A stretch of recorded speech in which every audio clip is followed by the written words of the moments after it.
अमावस्या की तिथि प्रारंभ हो रही है 7 मई 2024 को 11:43 पर और अमावस्या तिथि समाप्त होगी 8 मई 2024 को 8:53 पर। ऐसे में उदया तिथि की मान्यता के अनुसार वैशाख अमावस्या 8 मई बुधवार को रहेगी और दर्श अमावस्या 7 मई को रहेगी। 7 मई को पितरों और कर्म और पूजा की जाती है। यदि पितरों के लिए श्रद्धा कर्म कर रहे हैं तो 7 मई की दोपहर को करें, यानी 12 बजे से बाद पूजा शुरू हो जाएगी। अमावस्या तिथि के स्वामी पितृ माने गए हैं, इसीलिए पूर्वजों की आत्मा की शांति के लिए तर्पण, पिंडदान और श्रद्धा कर्म किए जाते हैं। अमावस्या पर गंगा स्नान का विशेष महत्व है। इससे आरोग्य और मोक्ष की प्राप्ति होती है। 8 मई को स्नान दान करें। यदि स्नान कर रहे हैं तो 8 मई को प्रातः ब्रह्म मुहूर्त में उठकर स्नान करें। ब्रह्म मुहूर्त में प्रातः 4:10 से 4:52 तक रहेगा। इसके बाद प्रातः 4:31 से 5:35 तक पूजा का शुभ मुहूर्त रहेगा। वैशाख के महीने की अमावस्या में क्या करना चाहिए? इस माह में प्याऊ लगाकर पशु पक्षियों के लिए अन्न जल की व्यवस्था करनी चाहिए। राहगीर को जल पिलाना पुण्य का कार्य माना गया है। ऐसा करने से सीधे विष्णु लोक की प्राप्ति होती है। इस माह में छायादान, वृक्ष की रक्षा करनी चाहिए। वृक्ष लगाना और उन्हें नित्य जल अर्पण करना भी पुण्य का कार्य है। इससे सभी तीर्थों की यात्रा का फल मिलता है। इस माह में जरूरतमंदों को पंखा दान करना चाहिए।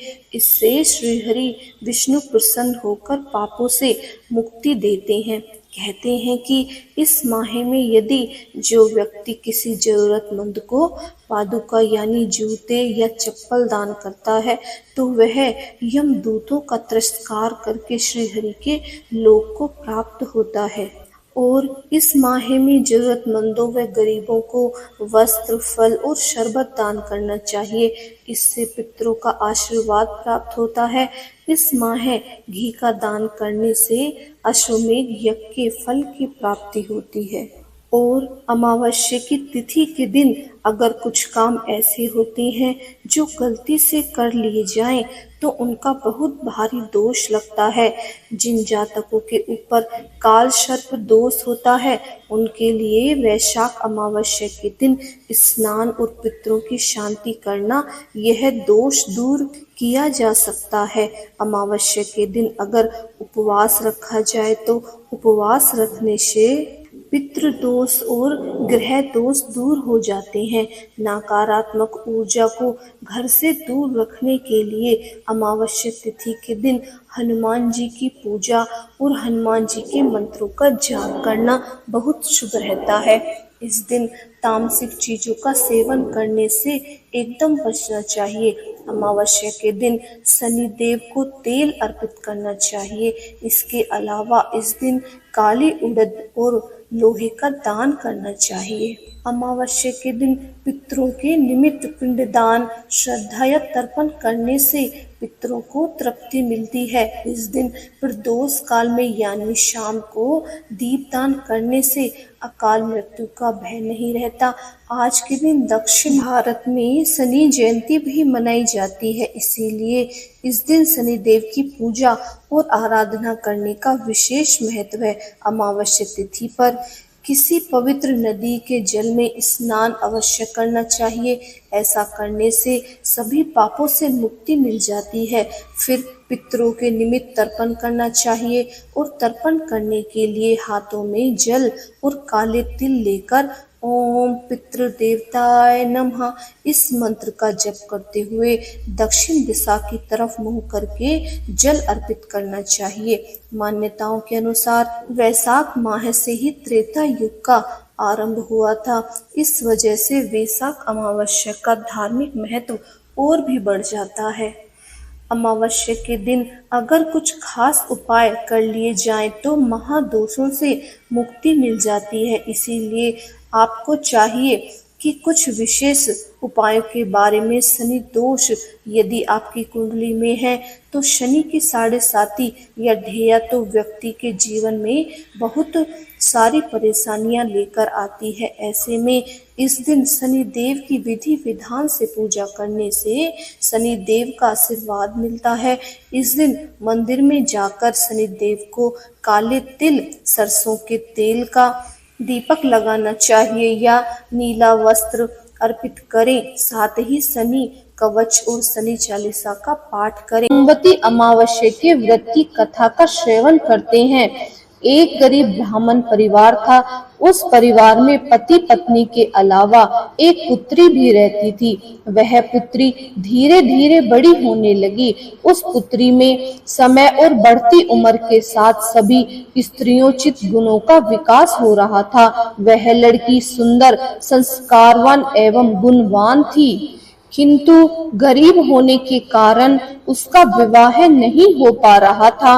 एक दिन उस ब्राह्मण के घर एक साधु महाराज पधारे। वो उस कन्या के सेवा भाव से काफी प्रसन्न हुए।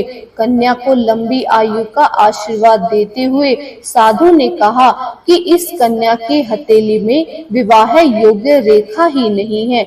तब ब्राह्मण दंपति ने साधु से उपाय पूछा कि कन्या ऐसा क्या करे कि उसके हाथ में विवाह योग्य बन जाए। साधु ने कुछ देर विचार करने के बाद अपनी अंतर्दृष्टि से ध्यान करके बताया कि कुछ दूरी पर एक गांव में सोना नाम की धोबिन जाति की एक महिला अपने बेटे और बहू के साथ रहती है, जो बहुत ही आचार विचार और संस्कार संपन्न तथा पति परायण है। यदि यह कन्या उसकी सेवा करे और वह महिला इसकी शादी में अपने मांग का सिंदूर लगा दे, इसके बाद इस कन्या का विवाह हो जाएगा तो इस कन्या का वैधव्य योग मिट जाएगा। साधु ने यह भी बताया कि वह महिला कहीं आती जाती नहीं है।